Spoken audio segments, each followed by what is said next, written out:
یہ کدھر کی ہے. سیوان ہے یا سیون ہے، جو بھی جگہ کا نام ہے. اچھا، انہوں نے کہا ہے کہ آج کل ایک سانگ چلا ہے، میری ماں میرا رب،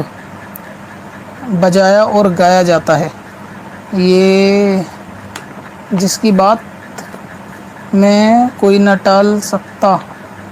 وہ اور کوئی نہیں، میری ماں اور میری ماں میرا رب، میری ماں میرا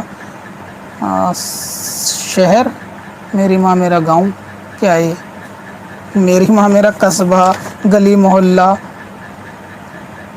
میرا رب کفر ہے یا نہیں؟ مطلب یہ کوئی گانا چلا ہے کہ میری ماں میرا رب. اب اس کے اندر یہ آگے جو میرا گاؤں میرا شہر ہے، یہ بھی انہوں نے لکھا، پتہ نہیں یہ گانے میں ہے یا نہیں ہے کہ میری ماں میرا گاؤں، اور گاؤں سے آگے گلی قصبہ محلہ بھی ہے گانے میں یا نہیں ہے. پوچھنا چاہتے ہیں کہ اس کے اندر لوگ اس کو واٹس ایپ کے اوپر لگاتے ہیں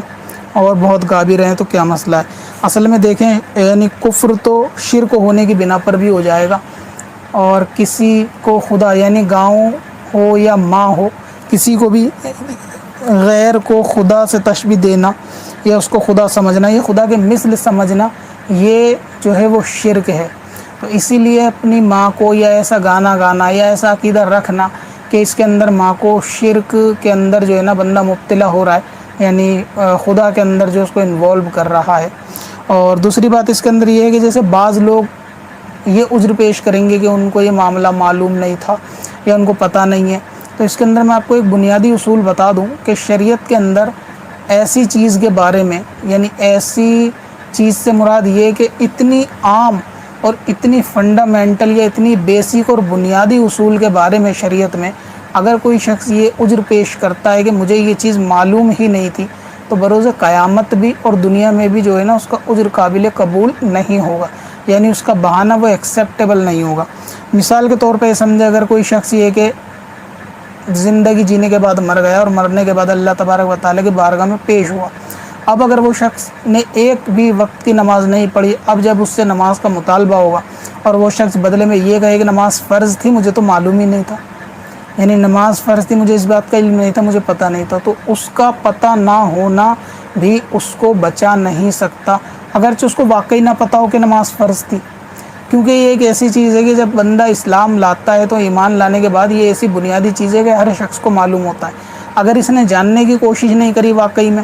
تو علم دین نہ سیکھنے کی بنا پر بھی گناہ گار ہے کہ اس کے فرائض اور واجبات اس نے ادا نہیں کیے.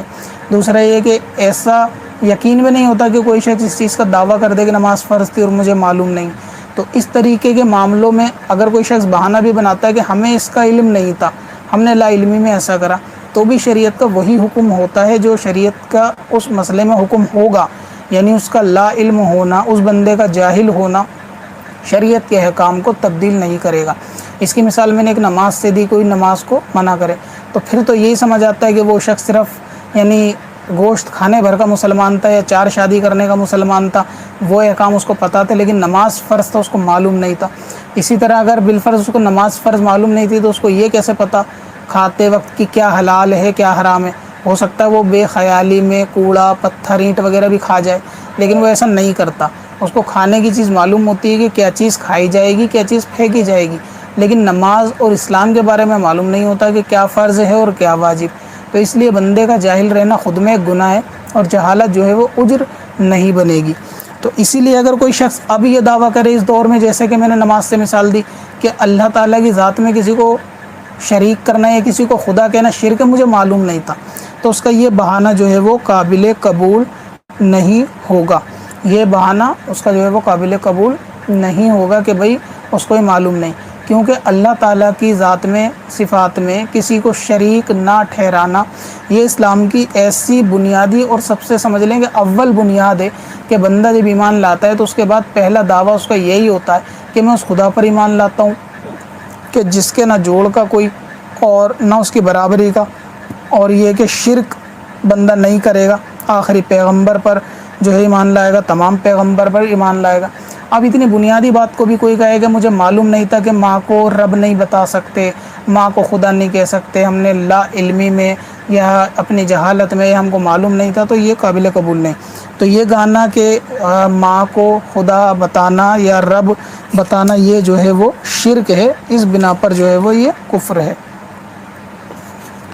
اب کیونکہ گانوں کے معاملے میں ایک ویڈیو میں آلریڈی بنا چکا ہوں کہ حالات بہت زیادہ خراب ہیں آج کل، ہر گانے کے اندر شرک اور کفر جو ہے وہ یقیناً بھرا ہوتا ہے۔ 99% جو سانگ ہوتے ہیں اس کے اندر کفر یا شرک کے جملے ضرور ہوتے ہیں، لوگ اس کو گا رہے ہوتے ہیں بڑی مزے میں، اور ایمان جو ہے وہ اس طریقے سے گوا رہے ہوتے ہیں۔ پہلے میں نے اس بارے میں ایک حدیث بیان بھی کری تھی کہ لوگ صبح مسلمان تو شام کو کافر، شام کو مسلمان تو صبح کافر۔ وہی حال لوگوں کا ہوگا کہ گانے گائیں گے ان کو معلوم نہیں چلے گا۔ اسی تعلق سے ایک اور حدیث اور بیان کر دیتا ہوں تاکہ آپ لوگوں کو اور زیادہ عبرت ملے کہ حضور پاک نے فرمایا کہ آخری زمانے میں، یعنی جب دور قیامت کے قریب ہوگا، تو ایمان پر بندے کو رکنا اس قدر مشکل ہوگا کہ جس قدر ہاتھ پر رکھا ہوا انگارہ، یعنی حدیث پاک کا مفہوم ہے کہ ایمان پر ٹھہرنا بندے کو اتنا مشکل ہوگا جیسے ہاتھ پر انگارہ رکھنا، کہ جس طرح بندہ اپنے ہاتھ پر انگارہ نہیں رکھ سکتا، بہت مشکل ہوتا ہے، ویسے ہی لوگوں کو اسلام پر رکنا مشکل ہوگا۔ اور پھر آگے وہی کہ جو لوگ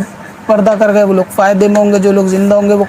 قبرستان میں جا کے آرزو کریں گے کہ کاش ہم بھی یہاں ہوتے۔ یعنی وقت اتنا برا، اتنے حالات برے ہوں گے اور لوگ اتنی زیادہ معاملات کو شرک اور کفر کے اندر مبتلا ہوں گے، شریعت کی پاسداری نہیں کریں گے کہ جیسے انگارہ ہاتھ پہ رکھنا دشوار ہوتا، وہ حال لوگوں کا آنے والے ٹائم پہ جو ہے وہ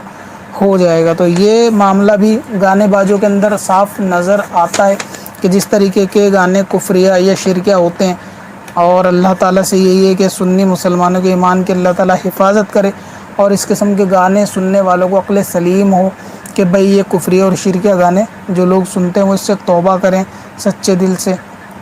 اور کلمہ وغیرہ بھی پڑھیں اگر ایسا معاملہ اپنی زندگی میں کیا ہے تو۔ مولا کے در